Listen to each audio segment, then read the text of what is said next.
The Willow, Chapter 3. As though further to convince me that I had not been dreaming, I remember that it was a long time before I fell again into a troubled and restless sleep, and even then only the upper crust of me slept. Underneath there was something that never quite lost consciousness, but lay alert and upon the watch. But this second time I jumped up with a genuine start of terror. It was neither the river nor the wind that woke me, but the slow approach of something that caused the sleeping portion of me to grow smaller and smaller, till at last it vanished altogether, and I found myself sitting bolt upright and listening. Outside there was a sound of multitudinous little patterings. They had been coming, I was aware, for a long time, and in my sleep they had first become audible. I sat there nervously, wide awake as though I had not slept at all. It seemed to me that my breathing came with difficulty, and that there was a great weight upon the surface of my body. In spite of the hot night, I felt clammy with cold and shivered. Something surely was pressing steadily against the sides of the tent and weighing down upon it from above. Was it the body of the wind? Was this the pattering rain, the dripping of the leaves, the spray blown from the river by the wind and gathering in big drops? I thought quickly of a dozen things. Then suddenly the explanation leaped into my mind. A bough from the poplar, the only large tree on the island, had fallen with the wind. Still half caught by the other branches, it would fall with the next gust and crush us, and meanwhile its leaves brushed and tapped upon the tight canvas surface of the tent. I raised the loose flap and rushed out, calling to the Swede to follow. But when I got out and stood upright, I saw that the tent was free. There was no hanging bough. There was no rain or spray. Nothing approached. A cold gray light filtered down through the bushes and lay upon the faintly gleaming sand. Stars still crowded the sky directly overhead, and the wind howled magnificently. But the fire no longer gave out any glow, and I saw the east reddening in streaks through the trees. Several hours must have passed since I stood there before, watching those ascending figures. The memory of it now came back to me horribly, like an evil dream. Oh, how tired it made me feel, that ceaseless raging wind. Yet, though the deep lassitude of a sleepless night was upon me, my nerves were tingling with the activity of an equally tireless apprehension, and all idea of repose was out of the question. The river I saw had risen further. Its thunder filled the air, and a fine spray made itself felt through my thin sleeping shirt. Yet nowhere did I discover the slightest evidence of anything to cause alarm. This deep, prolonged disturbance in my heart remained wholly unaccounted for. My companion had not stirred when I called him. There was no need to awaken him now. I looked about me carefully, noting everything. The turned-over canoe, the yellow paddles, 2 of them I am certain, the provision sack and the extra lantern hanging together from the tree, and crowding everywhere about me, enveloping all, the willows, those endless shaking willows.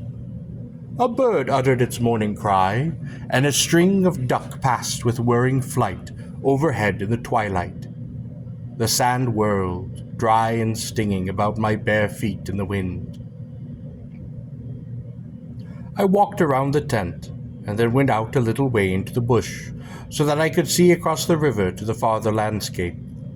The same profound yet undefined emotion of distress seized upon me again as I saw the interminable sea of bushes stretching to the horizon, looking ghostly and unreal in the wan light of dawn. I walked softly here and there, still puzzling over that odd sound of infinite pattering, and of that pressure upon the tent that had wakened me. It must have been the wind, I reflected, the wind beating upon the loose hot sand, driving dry particles smartly against that taut canvas, the wind dropping heavily upon our fragile roof. Yet all the time, my nervousness and malaise increased appreciably. I crossed over to the farther shore and noted how the coastline had altered in the night, and what masses of sand the river had torn away. I dipped my hands and feet into that cool current and bathed my forehead. Already there was a glow of sunrise in the sky and the exquisite freshness of coming day. On my way back, I passed purposely beneath the very bushes where I had seen the column of figures rising into the air, and midway among the clumps, I suddenly found myself overtaken by a sense of vast terror. From the shadows, a large figure went swiftly by. Someone passed me, as sure as ever man did. It was a great staggering blow from the wind that helped me forward again. Once out in the more open space, the sense of terror diminished strangely. The winds were about and walking. I remembered saying to myself, for the winds often moved like great presences under the trees, and altogether the fear that hovered about me was such an unknown and immense kind of fear, so unlike anything I had ever felt before. It woke a sense of awe and wonder in me that did much to counteract its worse effects. When I reached a high point in the middle of the island from which I could see the wide stretch of river, crimson in the sunrise, the whole magical beauty of it all was so overpowering that a sort of wild yearning woke in me, and almost brought a cry up into the throat. This cry found no expression, for as my eyes wandered from the plain beyond to the island round me, and noted our little tent half hidden among the willows, a dreadful discovery leaped out at me, compared to which my terror of the walking winds seemed as nothing at all. For a change, I thought, had somehow come about in the arrangement of the landscape. It was not that my point of vantage gave me a different view, but that an alteration had apparently been effected in the relation of the tent to the willows, and of the willows to the tent. Surely the bushes now crowded much closer, unnecessarily and unpleasantly close.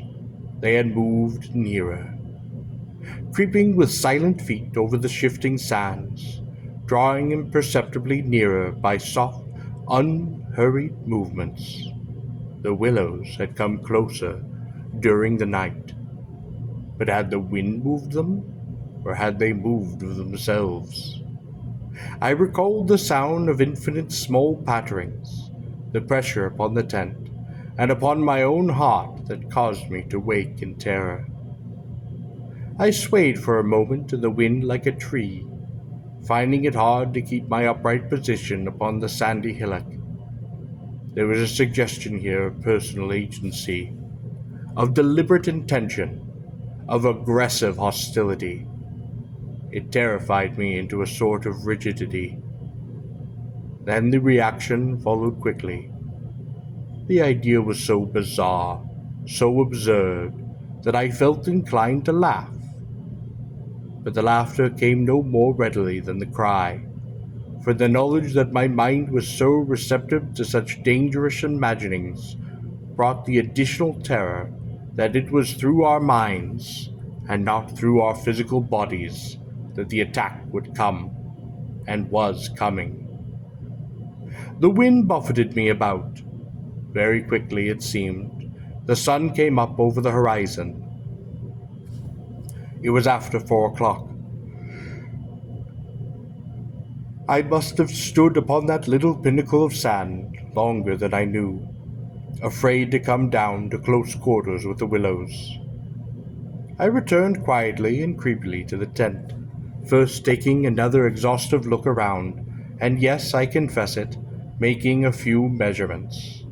I paced out on the warm sand the distances between the willows and the tent, making a note of the shortest distance particularly. I crawled stealthily into my blanket, My companion, to all appearances, still slept quite soundly, and I was glad that this was so. Provided my experiences were not corroborated, I could find strength somehow to deny them. Perhaps with the daylight I could persuade myself even that it was all a subjective hallucination, a simple fantasy of the night, a projection of the excited imagination. Nothing further came to disturb me, and I fell asleep almost at once, utterly exhausted, yet still in dread of hearing again that weird sound of multitudinous pattering, or of feeling the pressure upon my heart that had made it difficult to breathe.